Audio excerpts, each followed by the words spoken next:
Hello uli mga kapanga! Welcome back to my YouTube channel, Hey Adam G. So for today's content, let's finally talk about the ongoing Miss Supranational contest, which will have its finals night tonight. Hi, it's really a shame talaga na this was the only content that I was able to do in its entirety as I got so busy covering so many pageant events here in Manila. And by the time I have spare time to make a video about it, ito, patapos na yung contest. But anyway, it's better to be late than never. Nakahabol pa rin ako just in time for the preliminary competition the other night. And here are my favorites to win the title this year. So I've got 12 ladies who I think could win Miss Supranational this year. And let's start off with my 12th lady. And she is Christa Heath from Australia. Oh, what a refreshing sight to see an Aussie do well in Miss Supranational. I think it's my first time, no? To see an Aussie girl being talked about in Miss Supranational. Because one thing you will notice about her here is her beauty. Oh, the camera just loves her face. Plus, she has a very engaging personality reflected in her Supra Chat performance. She is a fur mom, and I love how she humored us when she revealed how there was one cat standing in front of her computer while she was doing her interview with Ivan. So I thought that was a quick, witty reply. However, much as I love her naturality, I can't say the same thing for her prelims performance the other night, because she looks so tense and calculated in her performance there. How I wish she could let loose of her nerves so she could be more natural on stage. And now we go to my 11th spot, and I'm giving it to Deborah Wimba from Zambia. This lady is really killing it in the competition right now. I'm so mesmerized by her statuesqueness. It's like she can really model any clothes in the ramp and still be cited for being so good about it. But what really amazes me about Miss Zambia is how well-rounded she is in the competition right now. She's the only lady who has been cited in every pre-pageant activity of the competition. She got shortlisted in the finals of Supra Chat, Supra Model, Supra Talent, and even the Supra Fan Vote, becoming the only candidate in the finals of all challenges. So that's how competitive she is. And I feel like I am really lowballing her in my ranking right now.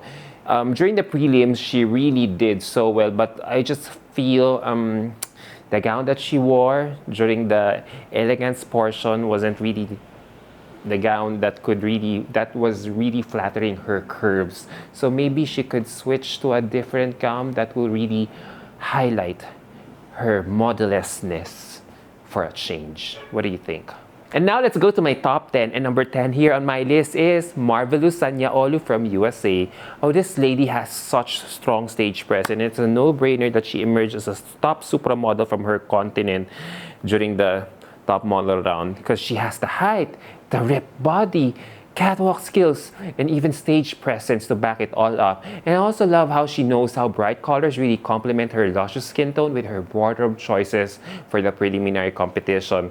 And as early as now, Marvelous is already doing a great job, apart from making history as the first ever Reserve Officers Training Corps, or ROTC member of the U.S. Army, to win the title of Miss Supranational USA, proving that one has definitely what it takes to win with one's discipline, leadership, apart from beauty.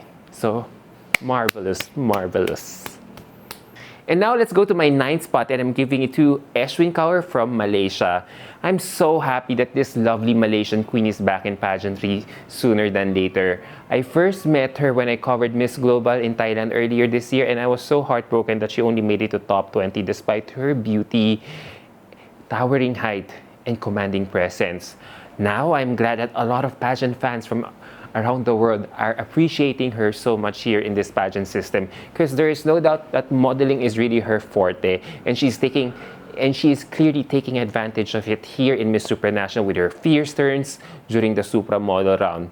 And for prelims naman, she also unleashed her strong catwalk skills and stage presence. But this time, she smiled more to connect with the judges more. I really hope Miss Supranational will be her biggest redemption by improving her placement. I hope she makes it to top 12, or if not, top 5 tonight. And now let's go to my 8th spot, and I'm giving it to First Tayap from Indonesia.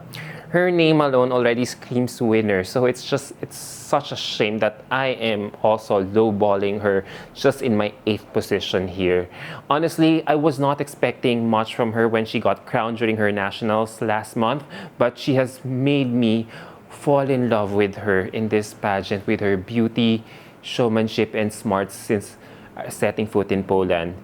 She showcased her talent, killed her Supra Chat interview, acquitted herself very well in the prelims considering that she only had 3 weeks to prepare. And dito ko talaga masasabi na, my gosh, when it matters the most, Puteri Indonesia organization really knows how to deliver during crunch time. Because I'm so amazed at how she has been styled here to be that girl next door with stylish outfits in all her pre-pageant activities leading up to her stunning performance during prelims. And dito sa prelims, I especially love her fully beaded plated gown with a silver fabric at the bottom to give that fashion-forward appeal na she really shone in this round. However, my only nitpick here with her performance here is that I wish she would have put her hair up in her evening gown for a better aesthetic, just like how she did it in her accompanying glam photo for this evening gown presentation on her social media. But other than that, she has proven to be such an amazing candidate here. It's just that this batch is really strong and competitive, but who knows? She could make it to top 5. And I wouldn't mind if she makes it all the way there because this girl is really fighting hard for that back-to-back win. And although I'm very apprehensive about her back-to-back chances, I still wouldn't mind to be proven wrong if she wins it all the way tonight. And now let's go to my 7th spot, and I'm giving it to Anna Valencia from Germany. Oh, Anna, you really have come a long way since your first foray in Binibining Pilipinas back in 2022. And look at you now. You are such a force to reckon with here in Miss Supranational as well. First of all, I super love Anna's determination to succeed in pageantry. Never mind if she is now wearing her father's homeland sash in this contest. Whether it's Philippines or Germany, Anna has been such a formidable competitor in this contest. Grabe, nakita nyo naman, di ba? Laban na laban talaga si Anna in all aspects. And I have to credit her for whipping herself up in shape, which contributes to her super or ultra competitiveness here in this pageant, which makes me feel she has one of the best bodies of the competition. And just also look at her pasarela skills.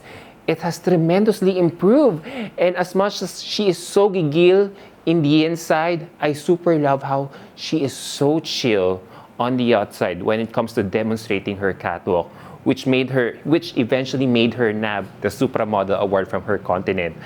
Pakita niyo naman, ang haba-haba talaga ng bias niya. And I also have to credit her fighting spirit and determination to win despite feeling under the weather during the preliminary competition. And for a while, she looked lackluster with her facials there when she was doing her catwalk during the swim portion. But we were told after that she was actually sick and just got out of the hospital that time. So luckily, she went on a rebound after that when she showcased her beautiful smile cum elegance round, where she demonstrated her beautiful red ab-bearing gown with cape. I know she is doing amazing already, but if I may have to nitpick, and this is just my opinion, I just wish she embraced her biracial features more because I feel she would have been more authentic in this competition. Don't get me wrong guys, I love Anna, but I feel mas nakilala natin si Anna Valencia bilang as half Filipina-German. So I wish she did not have to dye her hair in a different color just to be able to show something different.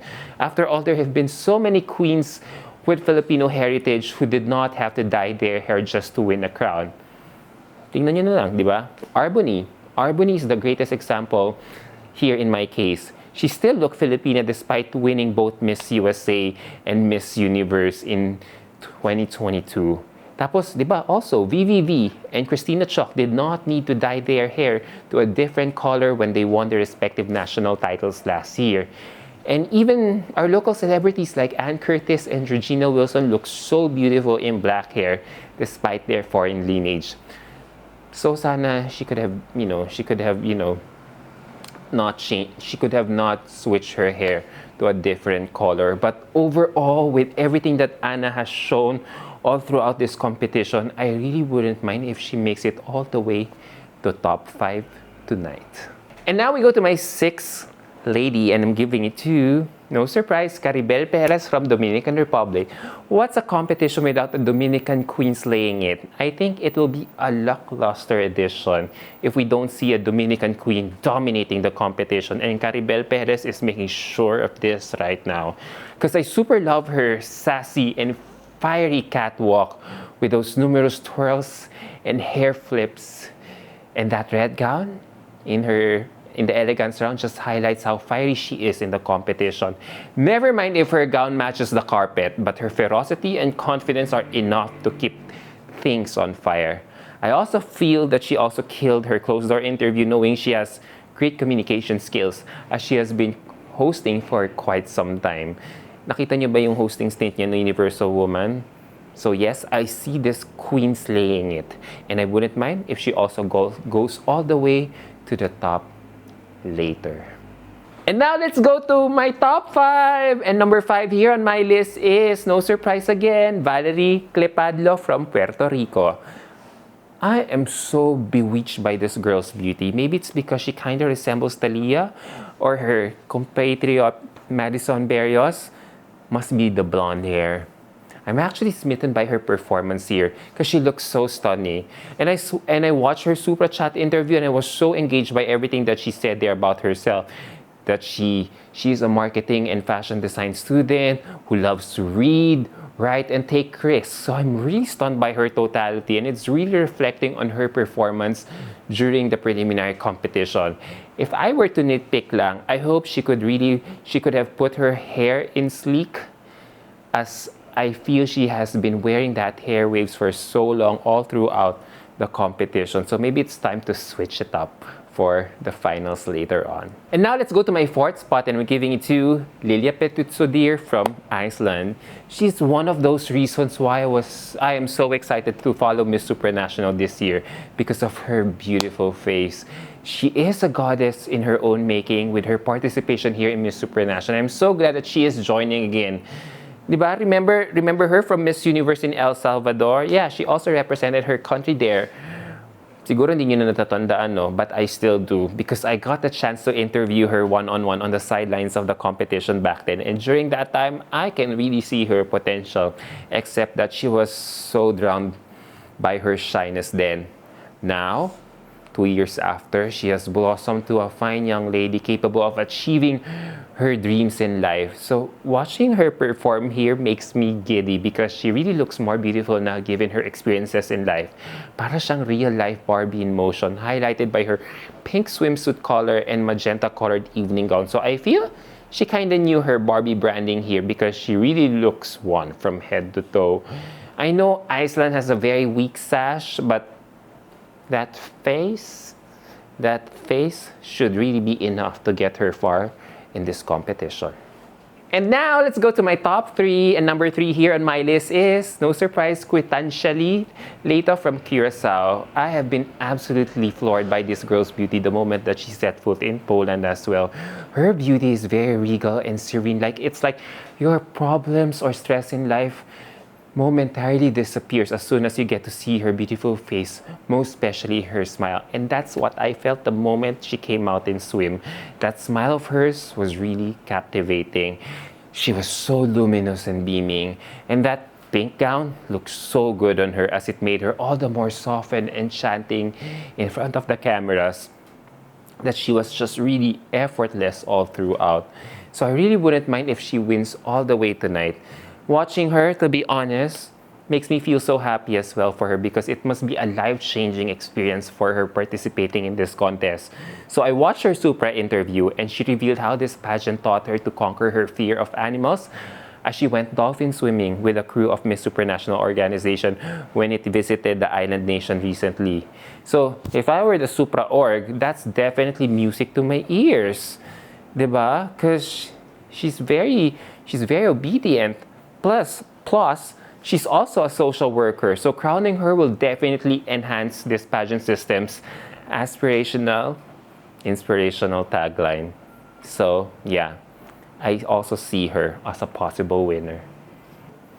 And now let's go to my runner-up of this list, and I'm giving it to... Yes, Tara Valencia from the Philippines. Oh, Tara, nung sinabi mo talaga sa akin noon na, Sir Adam, ilalaban ko ito when I was covering UNM UPH this year, di mo talaga ako binibigo. Because she has been displaying the same zeal and temperament in making us proud in her first ever international competition. Nilalaban talaga niya tayo ng todo here in Miss Supranational, and hindi niya talaga tayo binibigo. Because to be honest, I was so scared of Tara coming in the prelims due to her styling in Miss Universe Philippines finals last year. Pero naman, di ba, ginulat niya talaga tayo with her freshness and youthful glow, with her energetic moves on stage. Alam niyo yung she had that energetic moves, but it did not look too Miss Grand at the same time. You know what I mean? Talagang, alam mo yun, nakatulong talaga yung 1 full year of preparation for her in this contest, because it's really evident the way she has been carrying herself and the way she has improved with her communication skills. And she knows, and I know she knows, that her big asset in this competition is really her face, specifically her eyes, which always expresses her ferocity on stage. Kaya nag-gets ko bakit ang dark ng eyeshadow niya palagi, and it's because she must probably be wanting to highlight her eyes, as it's really expressive and full of character. Buhay na buhay talaga ang mukha niya when she walks. Nangangain talaga siya ng buhay. And then came her Larry Espinosa white gown, which was really an unexpected choice, but it worked for some reason on stage, because this swan-inspired gown, which was encrusted with silver stones and sequins, was very strategic. Yep, it was really strategic. It had those vertical linings which made her look so tall on stage, and an arm cape which made her float like a goddess on stage. In short, it was a gamble that truly paid off, as it's one gown that was so different from the nude or fully beaded gowns that we have been so used to seeing in the past. And to be honest, that bare stage of Miss Supranational totally needed this gown of Tara, because it was so dramatic and memorable. And that bare stage really needed a theatrical gown like that of Tara's more than anything else, similar to Chelsea Manalo's gown during her nationals last year, yung ganong dramatic moment. Honestly, siya talaga ang winner ko. But I don't want to jinx her chances at the same time. Kasi kuwang-kuha talaga ni Tara yung Supra prototype. So it's just a matter of fate and destiny for her in winning the crown tonight. And finally, we go to the winner of my list here in Miss Supranational this year. And I'm giving it to Eduarda Drum from Brazil. Oh boy, if we are talking about the ultimate Supra prototype, it has always been Miss Brazil from the get-go, because that beautiful face can never go wrong in the Supra world, especially with the towering height and pasarela skills that she has. One thing I like about her performance here in both rounds is that she was very chill, relaxed, and very self-assured of herself, given her status as a front-runner. But instead, she just lets her smile with her walk do the talking here that makes a Barbie queen like her so relatable to me. She is a teacher by profession and is afraid of being compared with her fellow Brazilian queens, but I feel she is really in a league of her own in this contest right now. That's how formidable she is. Brazil has been consistently sending stellar delegates in this pageant system with their top 5 finishes, but always gets stopped with their Q&A performances.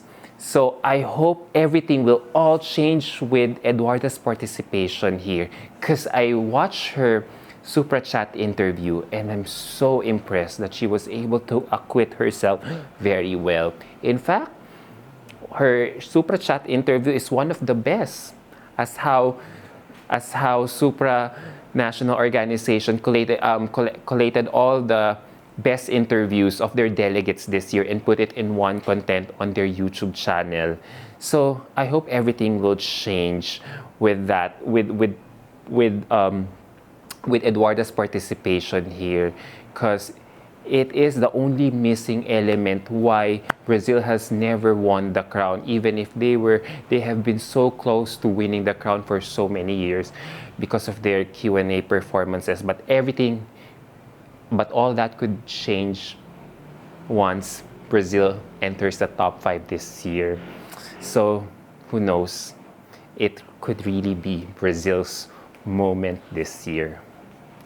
So there you go, guys. What do you think about my list? Does it match yours? Si Tara ba ang winner nyo rin or hindi? If not, let me know your topics to win the title on the comment section down below.